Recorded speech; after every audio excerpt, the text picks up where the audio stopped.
Da dove ripartiamo, no? Perché insomma, il tema portante è stato quello della giustizia e delle vittime e dei carnefici, no? Ma io ripartirei senz'altro da questa situazione paradossale che viene considerata quasi normale, ovvero quasi dovuta e forse ancora di più richiesta da molti, di dover provvedere alla propria sicurezza in termini individuali. Questa ipotesi è il fallimento ripeto, quello che ho detto prima, dello Stato sociale, cioè non è pensabile che una nazione che si ritiene, è stato detto prima, democratica, moderna e tutto quello che è stato detto, costringa i suoi cittadini a chiedere di poter essere armati, a chiedere di potersi difendere. Chiede ai propri cittadini, praticamente obbliga i propri cittadini a fare sottili distinzioni, come ha fatto prima Gobbo, tra farsi giustizia e difendersi. Stiamo parlando di situazioni che non attengono al ruolo di cittadino, cioè noi non siamo cittadini, noi siamo altro. Ritengo fortemente che uno Stato che fallisce in questo modo debba essere assolutamente, è nel diritto dei cittadini di uno Stato del genere di ribaltarlo, di trovare una soluzione diversa.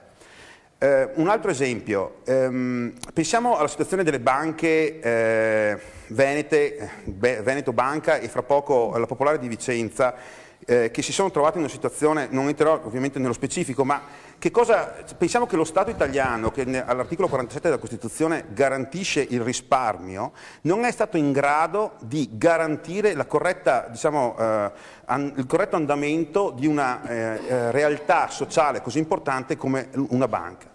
Pensate che, per dire, un movimento come Indipendenza Veneta sabato prossimo organizzerà una quarantina di gazebo in tutta la provincia di Vicenza per informare di quello che è successo ai cittadini, perché manca anche l'informazione, non solo manca il controllo. Banca Italia, una realtà dello Stato italiano, congegnata dallo Stato italiano come un ente di controllo, in realtà è una banca privata che dovrebbe controllare delle altre banche private, cioè banche che controllano se stesse, per poi portare così al disastro economico due realtà così importanti come delle banche. Allora ripeto, non è solo uno Stato sociale che fallisce per quanto riguarda la sicurezza, come abbiamo ampiamente potuto discorrere questa sera, fallisce sul piano economico, fallisce sul piano delle infrastrutture.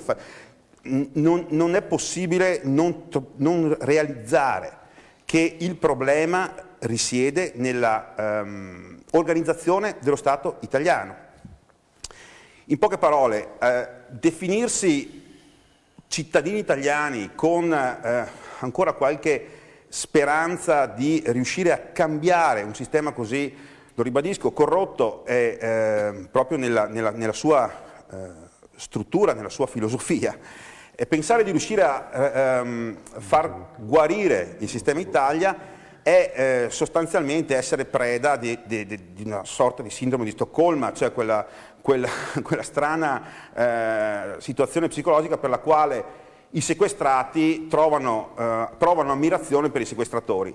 In buona sostanza credo che sia veramente importante che le azioni di comunicazione, le azioni di sensibilizzazione, l'attività che varie persone, migliaia di persone ormai come me fanno sul territorio, continui a instillare questo punto di domanda, ovvero, meglio ancora, questa risposta a tutti i punti di domanda che abbiamo visto anche questa sera si vengono inevitabilmente a creare nella testa delle persone. Non si trovano risposte a delle cose che si definiscono perlomeno sconcertanti.